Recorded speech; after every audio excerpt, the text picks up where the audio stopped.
No more secrets. No, we're going live now. Everybody, We're going really see us. Yeah. Stop telling me your secret plans to overthrow the. Do you want to see some big ass limes? Look how big this lime is. Dude, let me mute It's it. like the size of an orange. Oh wow.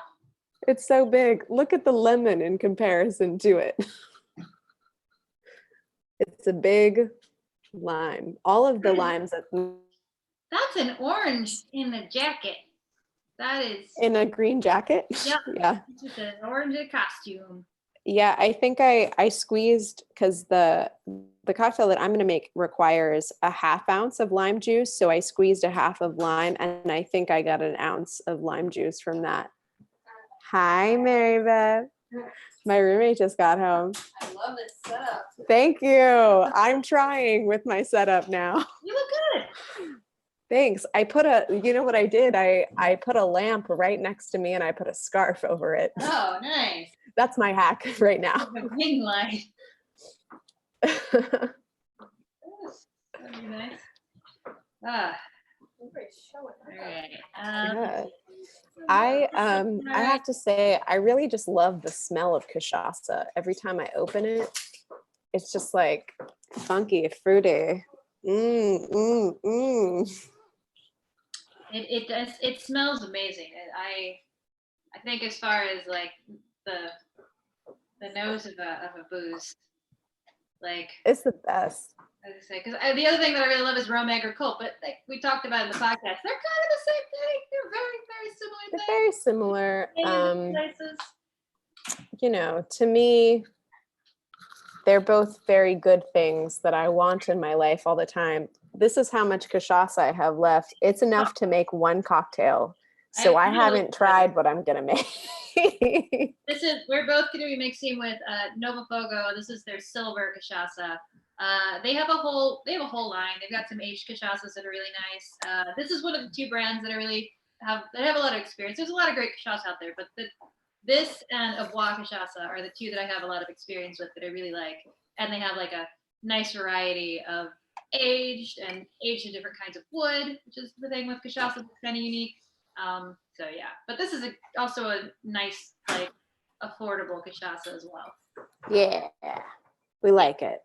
Yeah, and for the drinks we're making, these are both traditionally made with the unaged or the young cachaça anyway, the silver cachaça. So, you know. Wonderful. Wonderful. We didn't talk about who was going first. Oh, I don't know. I guess we should start. Should we start with the classic? Oh, yeah. All right. Yeah. So if you listen to the episode, we talk a lot about the caipirinha. It's the national cocktail of Brazil. It's, you know, a tried and true, a simple cocktail, but really beautiful and kind of has a very specific way you got to make it. So I'm going to be doing that. And then Liz is going to make us something that's also a traditional cocktail with cachaça, but a little bit sweeter, creamier variety use of cachaça. Yeah, I'm gonna be making the batida. I'm pretty sure that's how I spelled it wrong on Twitter earlier, and then I corrected myself on Twitter. Oh yeah. I thought it was a batita, but it's spelled Batida. Batida, yeah. Batida, yeah. Well, I just said that like it's clunky. Potato, yeah. Potato. It's like potato. Batida, batata. No.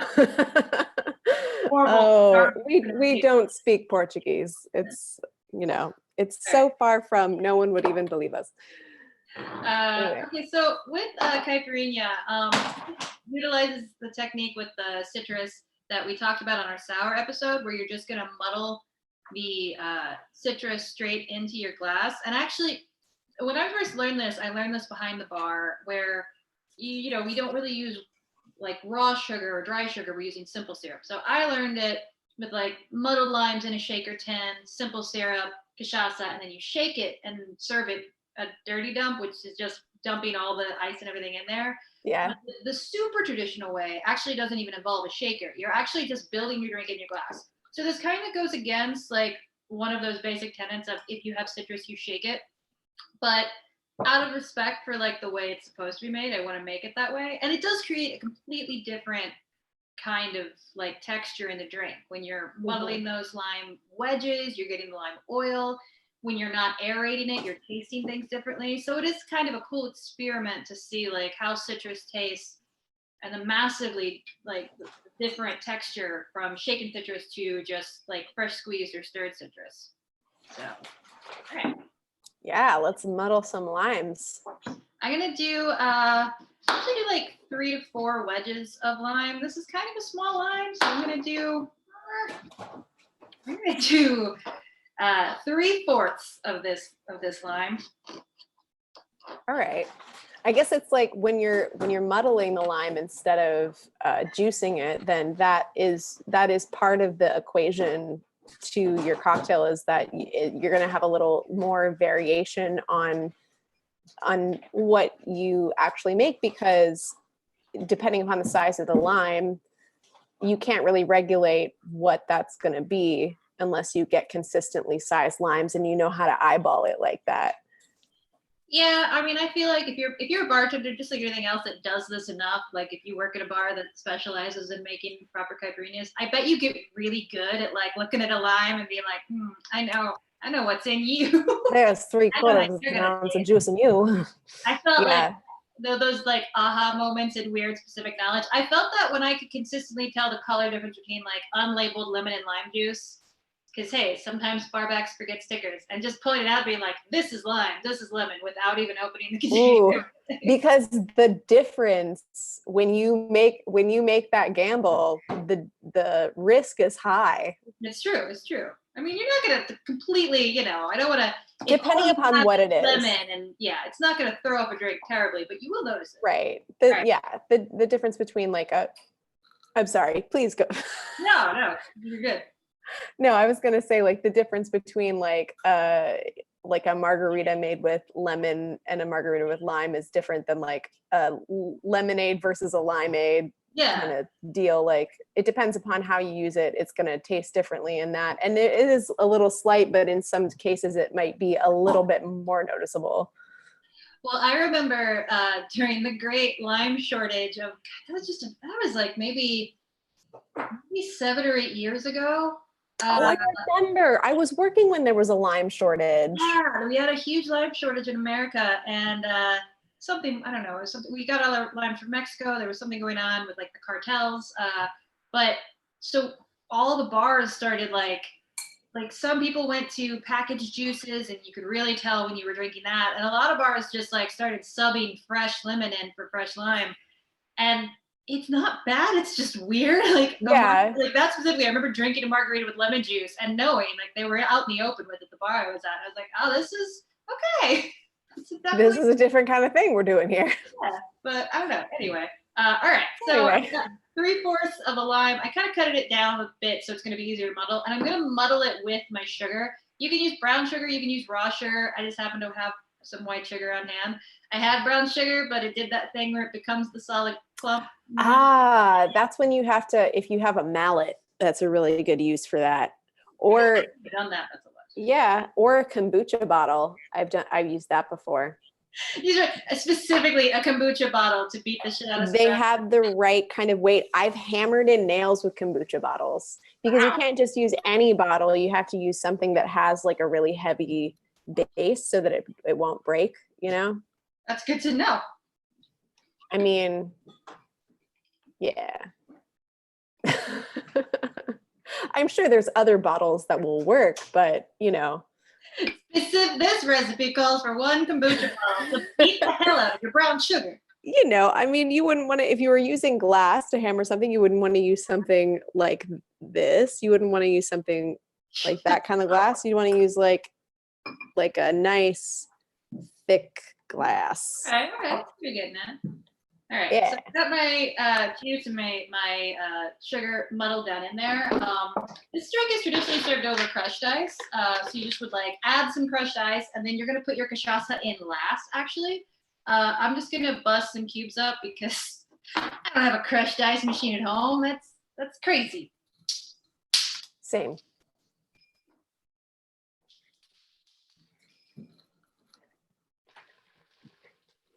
I tell you, I don't know if you can hear it, but they're doing something upstairs in the apartment above me every Really? night. I cannot hear it, Yeah. luckily enough. Hopefully our listeners at home can't hear it.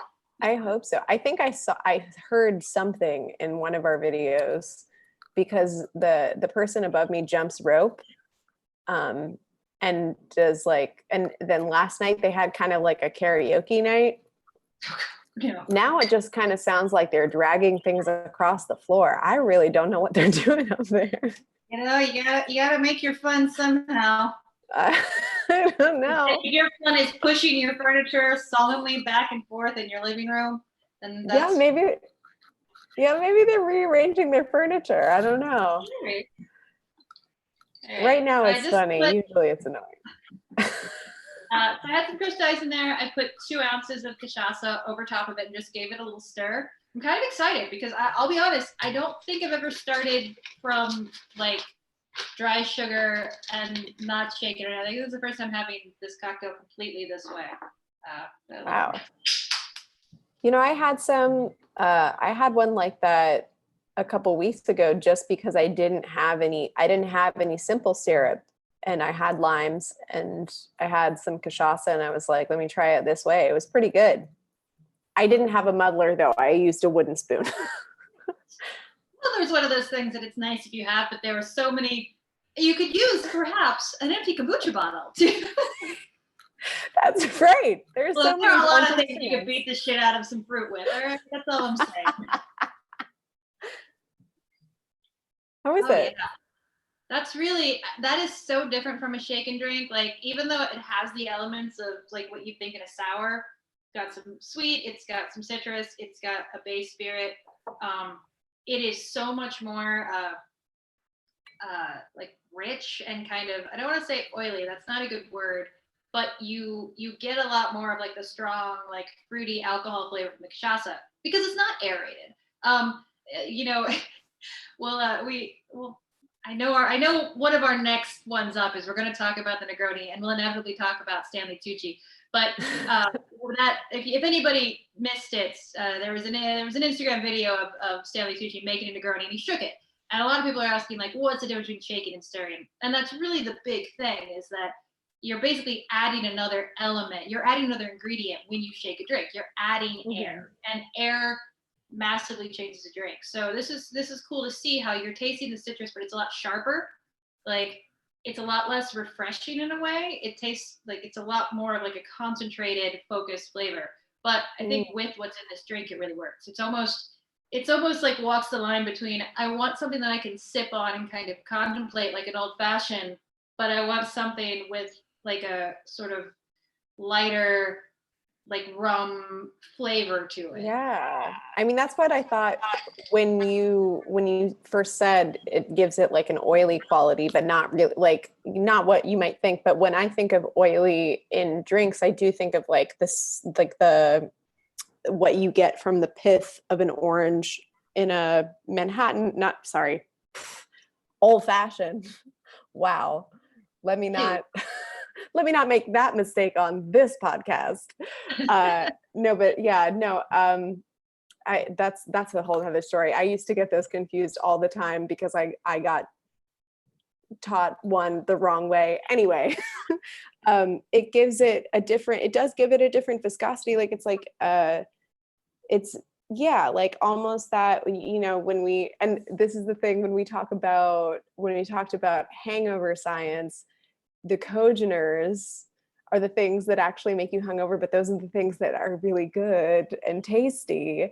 And that's kind of what you get when you don't shake it. It gives it that kind of like a little bit of a denser mouthfeel, I guess. Exactly. Yeah. I like it. Makes me feel sophisticated. Well, and I'm like, it's not that I don't like shaken cocktails. I do, but I feel like at some point they're just too easy to drink sometimes, you know? Like, I kind of need a drink that goes like, hey, I need you to slow down and take your time with me. I'm very much like the cocktails I like to drink. Like, you know, I need a drink that says, whoa, we're going to take this nice and slow, because drinking me too fast is going to be bad for you.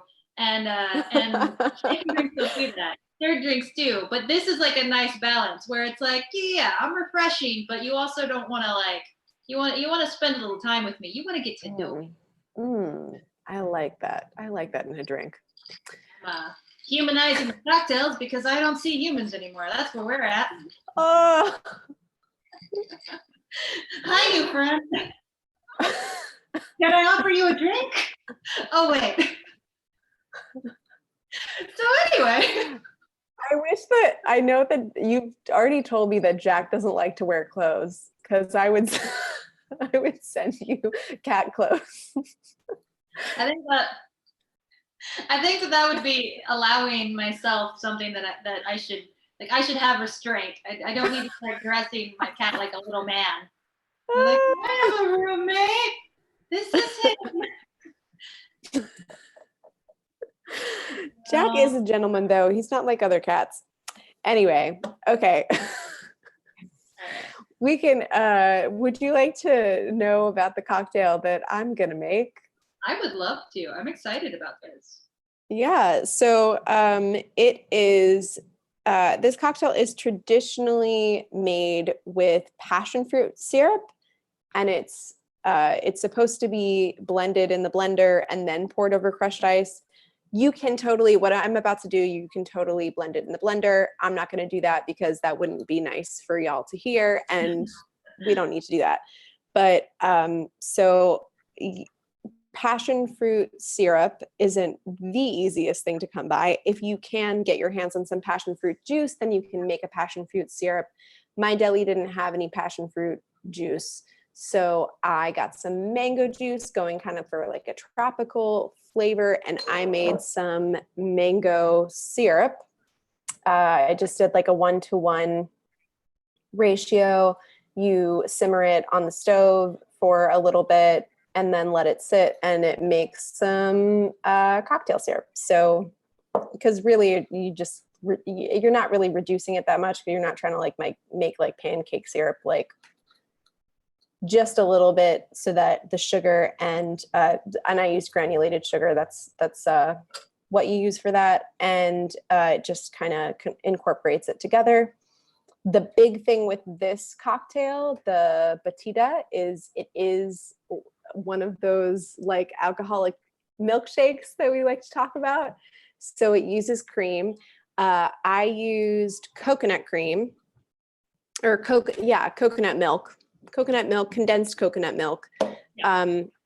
And I've used it in cooking before, but I don't use it all the time. So I did need a little bit of a refresher. If you get one of the coconut milk cans, you should shake it before you open it. But a little trick, if you forgot and you opened it, like I did, I opened it and then I looked at my roommate. I'm like, am I supposed to strain the coconut milk or shake it? And she's like, you definitely should shake it. Oops, I already opened it. But there is something that you can do to troubleshoot that if you forget. I basically made a double boiler on the stove. I just put the can inside a pot on the stove to kind of melt it a little bit. And then I poured it into a jar. Then you can shake it up. And enough about the mistakes I've made. So as somebody as a vegan, and anytime coconut milk is used in baking, some recipes call you put it in the fridge and you keep it that way so you can separate it because you want the lumps of fat, you don't want the liquid. Some you do want the liquid. So just on habit, I always throw my coconut milk in the fridge when I get home with it in a can. But then when I'm making something like curry, it takes me to the minute of pulling it out going, oh, yeah, I've done it this way. So that's good to remember. Yeah, there are a couple different ways that you can use coconut oil or coconut milk. So if for our purposes for the cocktail, we want it incorporated like this. So it's not, it's creamy still, but it's liquid. You want it to be liquid. And I think that if I was using the blender, then maybe it wouldn't be as big a deal. I could probably just put some in there and it would be fine. But especially if you're going to just use a shaker. Maybe you don't have a blender. I didn't always have a blender. This is going to help you out. You want it to be liquid. So we're going to start with the cachaça. Going to do 2 ounces of that in my shaker. I think I probably have total 3 ounces of cachaça left. Yeah, I just have a little bit left in there. You can just make one big drink. I can make a baby drink. And then I'm going to use, I'm going to use 1 ounce of the syrup that I made. This is a mango syrup. Again, if you can find passion fruit, that's going to be closer to what the original is. But I think that if you can find anything that's kind of like gives you a tropical flavor, that's going to be a good substitute. Well, this is one of those drinks that has a lot of variation, right? Like some people use coconut water and coconut milk and cream. Yes. Some people use passion fruit, guava. Like there's a lot of sort of variance in how you're preparing it. Yeah, I think there's definitely room, and there's a lot of different variations on it. I looked up what the classic version was, and then I tried to go from there with what I could get my hands on. So then you're going to do a 1/2 ounce of, there's still some syrup in there. You're going to do a 1/2 ounce of lime juice and a 1/2 ounce of, 1/2 ounce of coconut cream, or if you want to, or coconut milk, if you want to use regular cream, if that's your jam, you can do that. I'm not sure how that's going to do shaken versus blender, but it probably is fine. It'll be fine. I mean, that's, I use heavy cream when I make like white Russians, and that stuff you stir. So cream. Oh yeah, okay. So I'm gonna put some ice in here, and I'm gonna shake it up.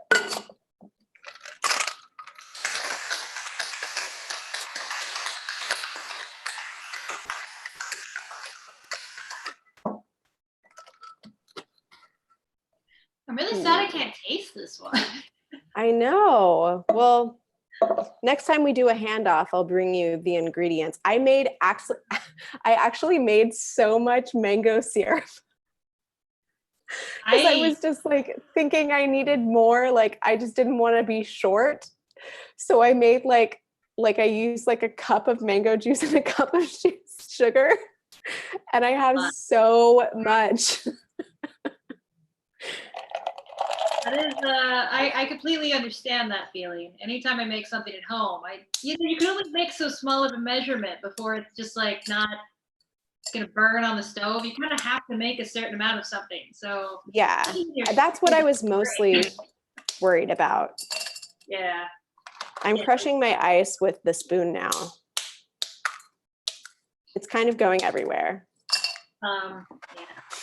Yeah. The old back to the spoon thing, it's great in a way to break down ice if you don't have crushed ice on hand. The only problem is, and I learned this the hard way when I was first starting bartending, it was one of the techniques I taught, is that you get little micro cuts in your hand from the ice sometimes, and you won't realize it's there until you like grab a piece of citrus or something or get some on your hand, and then you go, oh no. Uh-oh. So, I don't know. I've seen like, you can do it. Some people will do it actually in a cloth, wrap the ice in a cloth, and then beat the heck out of it with a muddler or something, and that's a way of getting some crushed ice for like a party. If you're making a drink for yourself, it's fine. But if you're serving other people and you don't, if you're making a drink for yourself, you can hurt yourself. It's fine. No, I'm thinking more like sanitary wise. Oh, yes. Infection. You're right. The ice in the rag is a way of doing it. Yeah, I just put a paper towel in my hand so I could get a couple more out of there. Because I want to get like a nice amount of crushed ice. This is interesting. I'm literally getting crushed ice everywhere. Okay, that's enough. Back in the day, bars would actually, you would just have a big wooden mallet behind the bar.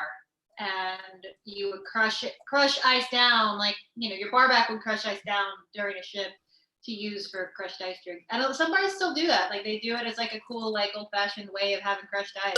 And you can still, like, in high end, like, bar stores, find the big wooden mallets to crush ice. That'd be a fun job to have. Just, That'd be totally fun. Oh, the Iceman. All right. I'm going to, just to try to like make it look kind of cute, I'm going to put a little lime wheel on there. Oh, that's very cute. That's a lovely color. Yeah. Yeah. So, and I put it in a wine glass. That's what I've got.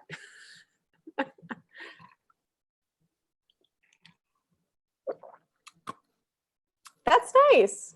It's very much like, I mean, maybe it's the crushed ice or just like the coconut adds like another flavor to it. It tastes like a really nice tiki drink. I like it. Yeah. It's light. Yeah, it's pretty light. The coconut milk gives it sort of that creaminess, of course. It's pretty nice. I feel like blended, it would be super nice too. I don't typically like blended drinks because I don't like the moment when you're sipping in the straw and then you don't have the liquid left and then you have to wait for the rest of it to melt and it's not so pleasant anymore. I like drinks served over crushed ice like this. Yeah, this is delicious, actually. I'm gonna like put this in a little mason jar and bring you some of this coconut milk and my mango syrup so you can try this. It's pretty good. Our boozy drug deal to exchange ingredients. Yeah. Yeah. We're excited. Yes. Well, let's see. So those are our cachaça drinks. Two classic uses of cachaça. There's, obviously, like, there's some obviously variations on both of these. If you listen to the episode, for the caipirinha, you could, I think it's best with the citrus in there. I think it needs it for balance, but you could also, while you're muddling the citrus in there, you could throw any fruit or herb in there, kind of come up with a variation. You could probably put some soda on top if you wanted to like stretch it out and make a long drink out of it. Just know for technicalities that it's not a caipirinha anymore. Yes, it's illegal to call it a caipirinha. It's an illegal caipirinha. So there's that. But it's an unauthorized caipirinha. It is a good format to play with. Yeah. I'm gonna just switch over to the comments, see if anybody's asked any questions. All right. Here's one. Somebody asked on the shaken front, I've heard it's better to use one large ice cube plus some cracked ice in a shaker than either a large cube or cracked ice individually. Is that true? I've heard that too. The thing that I've heard is the best way to shake is, do I have one that's not melted down yet? No, I don't. The big, the 2x2 cubes, shaking over those, because of the way they break down. The idea behind using the big ice with the small ice is that you're getting dilution, but you're also getting like the circulation without too much. Like, small ice cubes break down too fast. Big ice cubes don't circulate it enough because they're so clunky. So if you mix both, you get circulation and you get proper dilution. But those 2x2 cubes are kind of a sweet spot because you could throw 3 of those in a shaker and they're going to break down pretty rapidly, but not too rapidly, and aerate properly. But I wouldn't really get too in your head about it. Like that works if you have access to 2 kinds of ice, but really if you just get those 2x2 silicone trays, that's really great ice to shake with. And even the 1x1s, like the cold draft makes great shaken drinks as well. So, it's just about finding ice that's going to melt slow enough to keep up with the aeration dilution that you want. And that is a science and math problem that, I don't know, we all like to debate in the bar world, but I don't like to complicate things too much. So I wouldn't personally shake with 2 kinds of ice, but I do like using like the solid cubes, the 1x1s and the 2x2s, because I think that kind of gets around the problem. All right, let's see any other questions? Found any favorite shows or books recently? Have you? Have I? Yeah. Well, you turned me on to Midnight Gospel. I just started watching that today, and Oh, do holy you shit. like it? Yay. Yeah, it's so good. Oh my god, I didn't realize how much I've missed like that Adventure Time energy. But then it's that, but it's also like mindfulness and like weird like thought exercises that I'm very much into. Yeah. Go down that road. It's also super Right. gory. It is super gory, but it's like that's what I told you, like the first couple episodes reminded me of Malice in Wonderland, and I will send you that. It's not like a Malice in Wonderland is not a mindfulness exercise at all. It's just a really trippy, creepy, gory cartoon based on Alice in Wonderland. But like the gore juxtaposed to them having this conversation of mindfulness, that's what kind of reminded me of Malice in Wonderland. But but it's just like that's what I mean, I'm a fan of juxtaposition, but also that it is basically a mindfulness podcast, but it has a visual, so that I liked it because I couldn't do something else while I was watching it. Mm. I had to just like sit and kind of like take it in and listen, and it had the visuals to keep my attention, and the visuals really go with it and also add this sort of this other commentary where not always what's happening is directly going with what they're talking about. Sometimes it's going against it, and that makes you think about it. It's great, guys. Midnight Gospel, love it. There is a lot of gore, so if you're sensitive to that, yes, it's cartoon gore. It's not realistic, and it confronts some dark topics. But weirdly, in this time where I've found that I've kind of avoided dark or sad media for obvious reasons. It doesn't bother me along those lines. Like even though it has some darkness and it has some like gore, it's very I don't know. It's kind of reminded me a lot of tenets that have helped me in points of my life that I've kind of gotten off track with. So yeah, I don't know. Yeah, I'm a fan. Yeah, for people asking about it, it is on Netflix and it is animated. It's by the same creator as Adventure Time, Pendleton Ward, and it's voiced by Duncan Tussle as the main character. Yeah, it's pretty cool. It's pretty cool. I would say you can binge it. There's only one season out though. It only has 8 episodes. Each of the episodes are like 25 to 30 minutes long. Yeah. Someone wants to know where your sleeves went. I saw that. It just happens. I put on a shirt with sleeves and they just disappear because it's just like, we shouldn't be here. We're denying the world these beautiful sculpted arms and all of this cool artwork.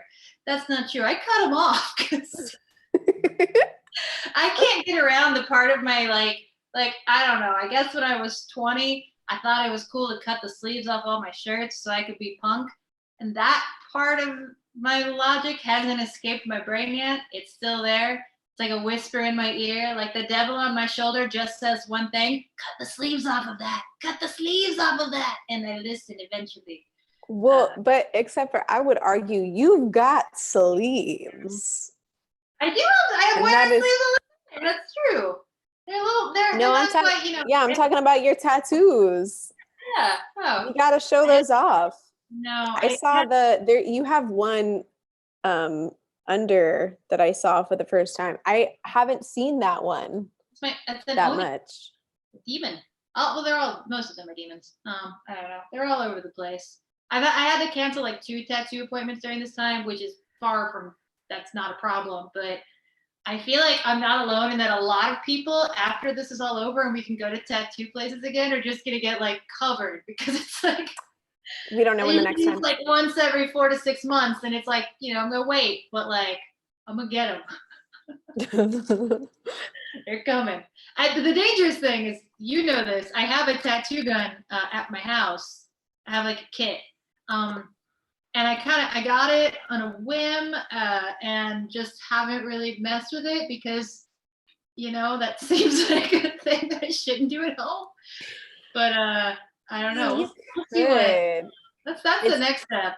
There's just, like, if it's like something that you need a little liquid courage for, I would say go against that, because a tattoo is something that you get drunk. It's not something that you give drunk.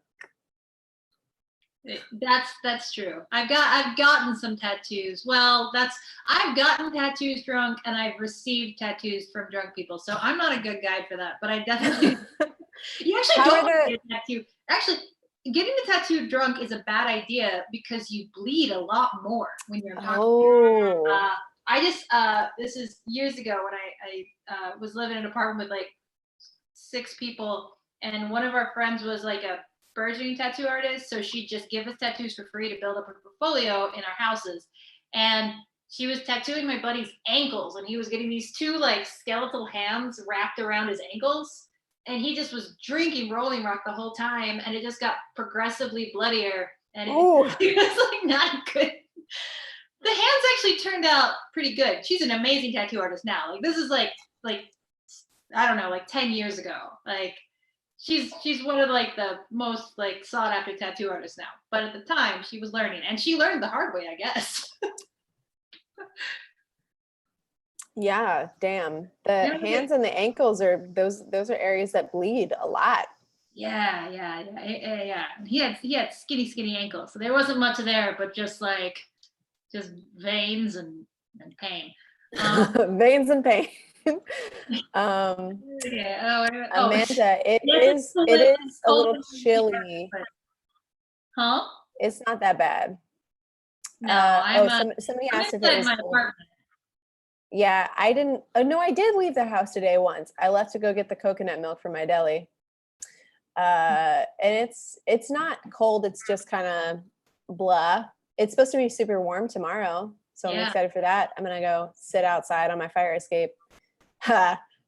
You need to see a vet because those pythons are sick. Which of my tattoos is my favorite? That's I don't know. That's a tough question. I love them all for different reasons. I think the one that brings me the most joy is my weird, it's not weird. It's the Goodico guy. He looks like a runner, but it's the symbol for for Goodico, the company, Japanese candy company. Yeah. They make pockets.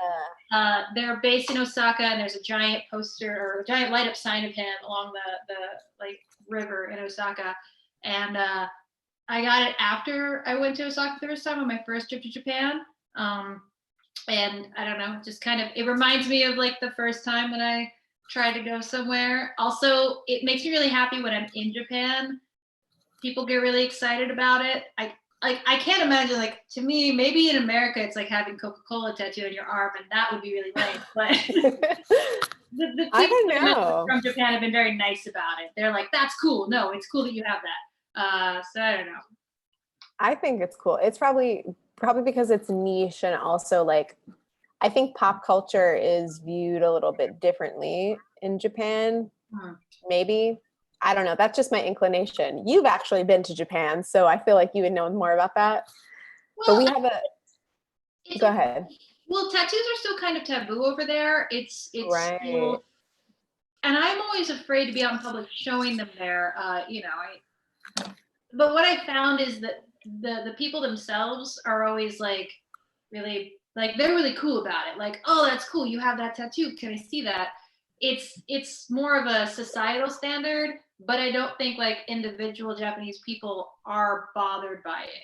Even like older Japanese people have like asked me to roll up my sleeve to show them. So I don't know. I try to be respectful. That's cool. It's not my culture, but I do think like and there are amazing tattoo artists in Japan. It's the other thing. Like there's a whole tattoo culture in Japan that's crazy talented and super cool.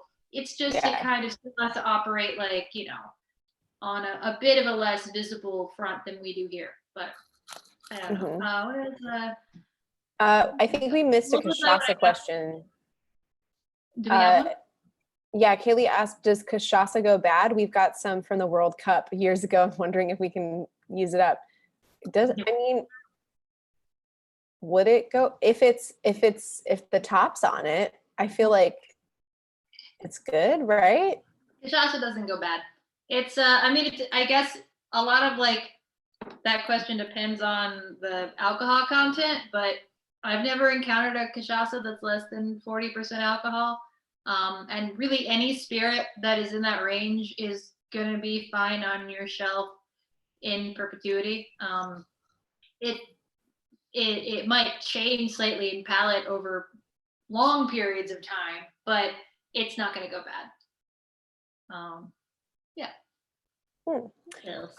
We have a lot of questions about your tattoos, Taylor. Can I ask you more questions about your tattoos? That's fine. Well, somebody asked how old I was, or Tamlin did, when I got my first tattoo. I was 18. I waited till I was 18. I went to St. Mark's in the East Village.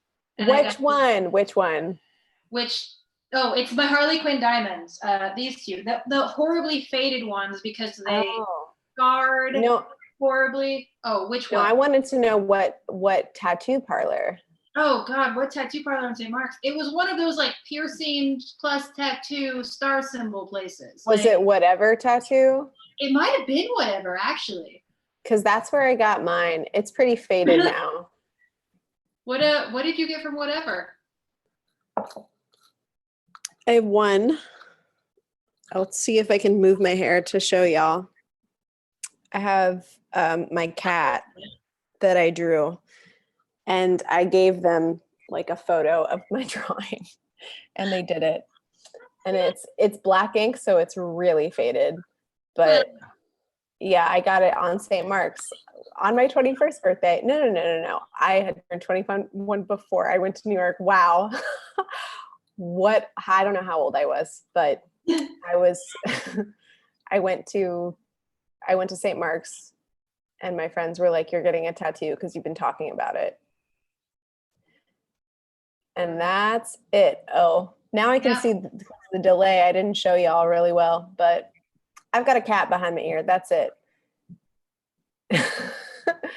So you were 18 and you went to some tattoo parlor on St. Mark's. Yeah. Because there's a lot of them, y'all. Anyone who's not from New York or hasn't lived in New York, if you walk down St. Mark's in the East Village, there's a lot of them to choose from. Yeah, and I don't know any of those tattoo parlors now, so I'm not gonna say don't do that. Like I don't know. I now am go to people I know. Right, because it depends upon who you go to. It's not the place. It's your artist. Yeah, and I think that there's a fairly high standard for tattoos. I mean, in New York, I think that there's a fairly reliable standard, but I don't know. I think it's always, you know, the tenet, and this is a phrase that my friends that are tattoo artists taught me, is that no cheap tattoo is good and no good tattoo is cheap. Which is like generally, you know, if you think you're getting a good deal, like sometimes you'll pay for it on the other side. I got lucky that my friends that like were doing tattoos for free or for very cheap when they were just getting started out turned into good artists. But I don't know. Yeah. You got to trust the artist. Rouge Goat just said that. Yeah. If you know who you're working with, you look at their work, you look at their healing. Like that's all it really comes down to. Mm-hmm. Any advice for first tattoos? You know, I think tattoo artists are pretty good about steering you away from anything that they might not endorse. I feel like for first tattoo, you'll get asked a lot of questions, and don't feel insulted by that. That's just kind of part of their job. Like if they say, you know, like anything that's super visible. I think having a tattoo that's not super visible as your first one is actually something that a lot of people are going to try to direct you to. I think not committing to like a sleeve or a first piece, you don't know how you're going to react to the pain. You don't know how you're going to feel about it in the long run. I think for your first piece, choosing something that's a little bit easy to hide and like a little bit smaller is usually a good idea. And definitely, So maybe, so like if I was thinking of getting like a butterfly on my lower back. I mean, I guess that's easy to hide and that's small. Like I have a lower back tattoo. Actually, I had to fight to get mine. Really? My good friend who is a tattoo artist would not do it. Originally I wanted a Rebel Alliance tattoo as a tramp stamp is the term for that. I don't it doesn't bother I'd me. say lower back tattoo. I'm talking about placement. Okay. But yeah, but you know, I thought it was funny. And she was like, yo, I'm not gonna tattoo you because you think it's funny. Like That's a great reason to get tattooed. I don't think you should get tattooed because you think it's serious, unless it's like your mother or your grandmother or like something meaningful. Like if it's a symbol of a meaningful relationship, then I think you should get a serious tattoo or if it's like a meaningful landmark in your life, okay. But like other than that, I don't think tattoos should be serious. how I look at mine. Anybody, because I've got some good tattoos, I've got some bad tattoos. I've got stick and pokes. I have stick and pokes that were like given to me with a ballpoint pen. They're garbage, but they're tied to good memories. They're tied to people that I remember. So I don't know. This will all be gone someday. I'm gonna have fun with it while I have it. That's my philosophy, and that doesn't have to be everybody's, but that's mine. So I don't ever really regret a tattoo. I look at tattoos as scars we choose. Like I this is something that at the time meant a lot. It meant enough to me that I did it, and it helps me touch base with the person I was when I chose that. That being said, I also totally respect a tattoo artist's right to say, no, I don't want to do that on you. That is absolutely, you should never shame a tattoo artist or make them feel bad for saying no. Yeah. There are a million artists out there. Someone will do your weird thing. Totally. I guess that was my point. Like, not boo on that tattoo artist for not doing a tattoo because you thought it was funny. Like, I'm just the kind of person that, like, if I were a tattoo artist and you brought this to me and you're like, I think this is funny, I'd be like, great. You think that's fucking funny? I think that's funny. Let's tattoo you. They like agreed to give me like a Cabbage Patch tattoo with it. So I've got like an off-center Rebel Alliance tattoo. And then a few years later, it actually worked out because a few years later, I was like, you know what? Actually, would be a better tramp stamp. What if I had a D20, like a Nat 20? So I went to another one of my buddies with tattoos. I was talking about it, and she was like, "Oh, I'll do that on you." I was like, "Okay." So now I've got like a little Cabbage Patch Rebel Alliance, and I've got a Nat 20 as my lower back tattoo, and I don't regret either of those. I think they're funny. That's great. Because they are funny. But the amount of damage that's going on the inside here, whatever I do on the outside it's nothing. It's small potatoes. Small potatoes? Small potatoes, yeah. All right. Beep bop, gotta reboot. Uh-oh. I hope that we're good. I don't know. I was reading someone's comment. I thought that meant our connection was bad. Guys, I'm using a hotspot right now. I want you to know how much I care about you getting this live stream. I'm using my hotspot because my Wi-Fi is not working. So just know I care about you. I'm looking at our live stream. It looks. I think that might. It looks fine. I think Pete just had to reboot. I think we're okay. Okay. Our video is consistent. All right. But okay. If there are any other questions, we'll chill for like another minute. Cachaca or tattoo related, I guess at this point. Yeah. That's where this conversation went. Yeah. The tattoo actually, I will say this, it's drink related. The tattoo that I had to cancel was from one of my buddies who he and his wife she's an amazing tattoo artist, and he's like it's very cute. He's like apprenticing. They're both very talented, but he started doing a tattoo on me of like this. It's called a kameosa. It's a sorry. It's no. I just got excited because that's my favorite tattoo of yours. Oh, Even though yeah. I know that it's unfinished, but it is my favorite. So the kameosa, it's a there's a belief in like I think it oh gosh is it Shintoism? Um, it's like a lot of Japanese yokai or demons. They come from neglected objects. Like you neglect your sandals or your umbrella, they become a haunted umbrella or haunted sandals. That's how you get yokai. That's how you get ghosts. You neglect things. So a lot of these turn into like they're either violent or they're at least they cause trouble in your life. But the kameosa, which is the neglected sake pot, is one that actually becomes benevolent in its weird neglected afterlife. Um, After it's been neglected, the spirit it develops, whatever you put into it, it gives back in mass. Like, so if you fill it with sake, it gives you endless sake. If you fill it with rice, it gives you endless rice.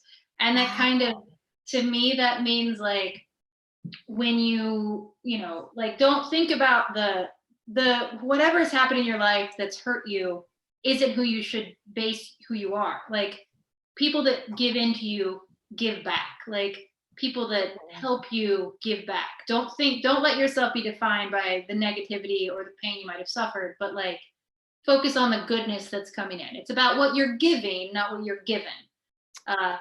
So my friend that was supposed to finish this, he had his wife was pregnant and they were already planning to move to Paris. And so they just had to kind of pack up and move when all the shit hit the fan here in New York. She was like massively pregnant. That's dangerous to be around. Like she was massively pregnant. Yeah. And like I had a tattoo appointment with him right before they were about to leave. And I was like, I just don't feel right interacting with you. I've been working behind the bar, like, Right. it would go against the nature of this piece we're working on for me to be like, yeah, finish my tattoo before you leave. Like, so it's cool because someday when we can travel again, someday when I can afford to travel again, I will go seek him out in France and get it finished. It almost to me was like, no, this is the right way to do this tattoo because it's about respect for myself. I'm not saying I'm that good, but I want to be that good. I love that. Yeah. I didn't know. I didn't know the full story behind that. I kind of like, I knew something about, I was thinking of the pots that they repair with gold. Oh yeah. You know what I'm talking about? Gold, yes. And maybe somebody in the comments will know, but yes, I love that tradition. Yeah. And yeah, the idea of like the repair makes it like enriches the body more because it was damaged in the first place. That's a cool thing. But I love that story. I love that tattoo. That is my favorite tattoo of yours. It'll be finished soon. It's just got to add the sake to it. So he's still an empty pot right now, but he'll get his sake soon. Yeah, I love that. Let me check. Do we have any Yes, so I have Maple Knob Creek bourbon. That is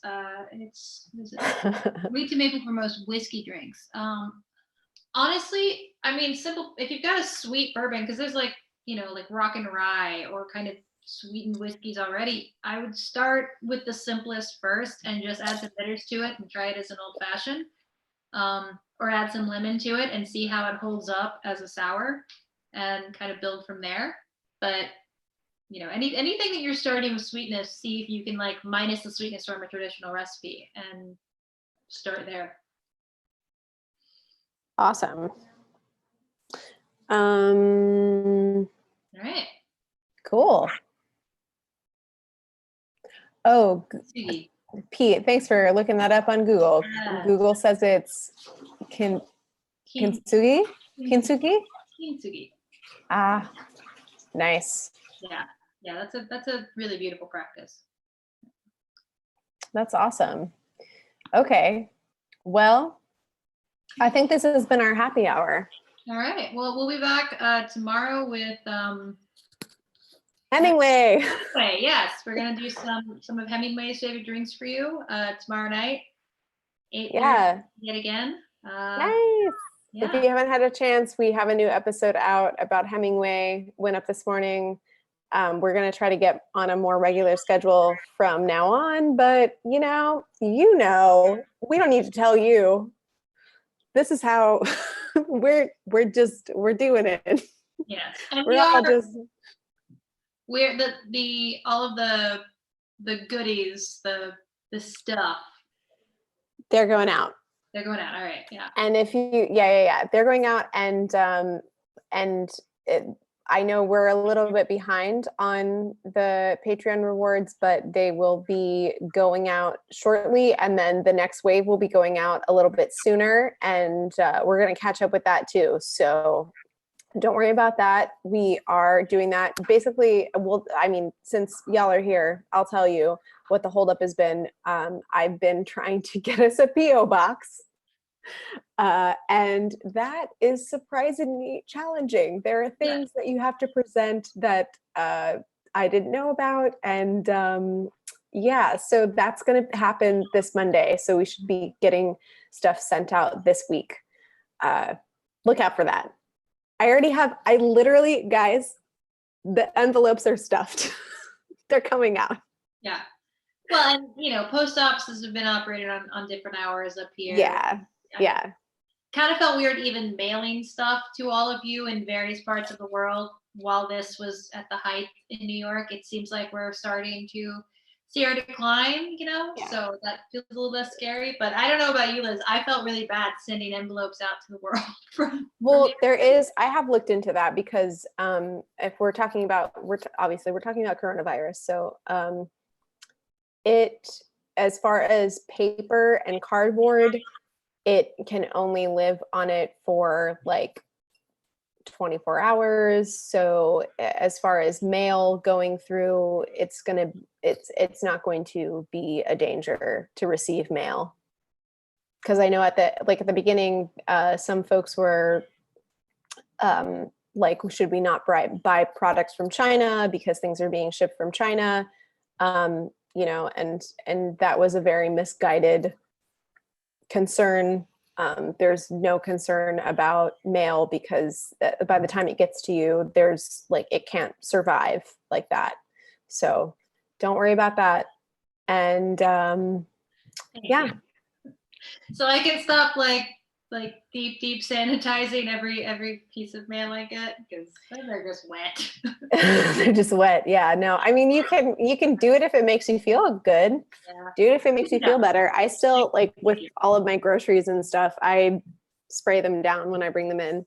Yeah. So, I mean, if that's the thing, like for cardboard and stuff like that, cardboard and paper, if you are buying it from the grocery store, it has more of a chance of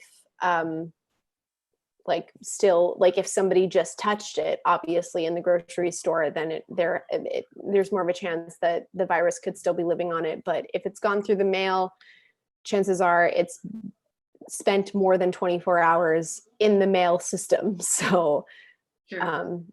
So, be cautious, if you want to sanitize something or just like leave it in your mailbox for a little bit, if that helps. Everybody's got to do what feels right to them, and then also a little bit extra just in case. Right. Well, it's like, it doesn't hurt, one thing, I got the rectified spirit that we've talked about before on this, like the 90% alcohol, it's basically Everclear, and I've made that into a spray bottle. But that's my like when I get home from being outside, I just spray everything down, like my keys, everything, just with that. So, that just makes me feel good. Yeah, you do your part, do as much as you can. Yeah. Don't freak out as much as you can, also, because it doesn't help you. But right. One day at a time, we're gonna get there. Absolutely. Everybody be safe. Thank you so much for joining us on this. I know this is our usual format. It makes me so happy to see some of you show up for these. If you can't make it for one of these, no worries. The videos will live on in perpetuity on our YouTube channel. So, you know, if you're watching this later, thank you for watching whenever you watch. Yeah. Well, I've been Taylor Smurl. And I've been Liz June. And this has been Neat. All right, we'll see you all tomorrow night for another 8:30 happy hour. Yeah. Bye, guys. Thank you.